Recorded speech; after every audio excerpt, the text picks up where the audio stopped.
Let's bring in our military analyst, Sean Bell, who joins us now for more on this. Good afternoon to you, Sean. Great to have you with us. So, apart from the diplomacy of Mr. Blinken, what's the latest on the ground? Yeah, good afternoon, Kamali. Regev might have said that it's the sort of beginning of the end, but it certainly doesn't look like that when you look at the details on the ground at the moment. Particularly, draw attention to central Gaza, the Al-Aqsa hospital. Fighting has been getting more and more intensive here over the last few days. There's a couple of charity organisations, Doctors Without Borders and some other, who've actually now left the hospital because they don't think it's tenable anymore. That's led to a number of medics and even patients fleeing from that hospital. But it's not just in the Gaza itself, it's also on the West Bank as well. There's been serious tensions rising there. Young Palestinians were throwing explosives at Israeli military vehicles, and that led to an escalation with the Israeli helicopter. That led to 7 Palestinians dying in the West Bank. And then tragically, yesterday evening, we saw this incident occurred where the Israeli police at a checkpoint were rammed by a car with a man and a woman in it.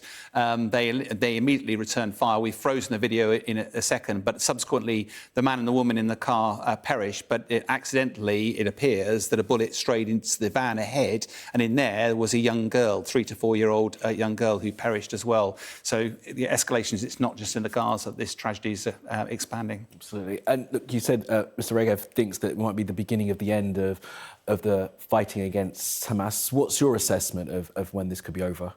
One of the challenges is, listening to the words that are going around, they talk about IDF's largely complete in the north, but and now they're going to focus on the centre and then down to the south in sort of systematically move through. But they've made clear they're not going to allow the Palestinians that are in the south to return back to the north. So in effect, they're just going to be gradually squeezing the population. This is already a very densely populated area.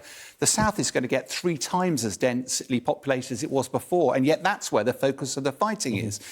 Clearly, there aren't the hospitals there to cope with it. There's not the aid available to cope with it, and it seems likely when they're meant to be reducing casualties of civilians, that's likely not to be the case. It's worth reflecting on the statistics here, because we're 3 months into this conflict. On that fateful day, 7th of October, Hamas attacked Israel, 1,200 people killed, 240 hostages taken.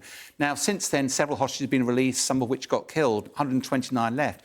But if you look at the price that's been paid, over 22,000 Palestinians have paid the price. They've lost their lives, and also 54,000 injured. 2/3 of those were in a standard children, plus 30% of Gaza levelled. And with this move down to the south, it doesn't look like we're getting anywhere close to the end of this conflict anytime soon.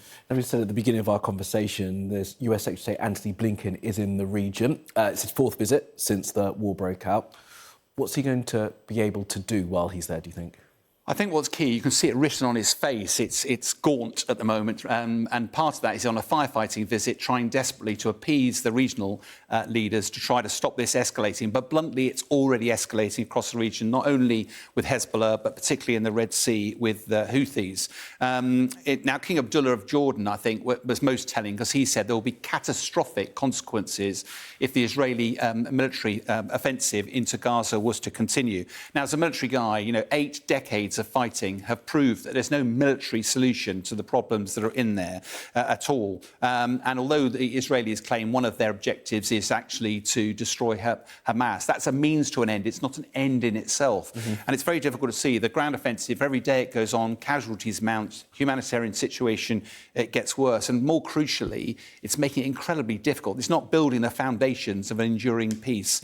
So Secretary of State Blinken's got a really tough time to try to find a way to navigate through this very difficult period. He certainly does. Appreciate the analysis.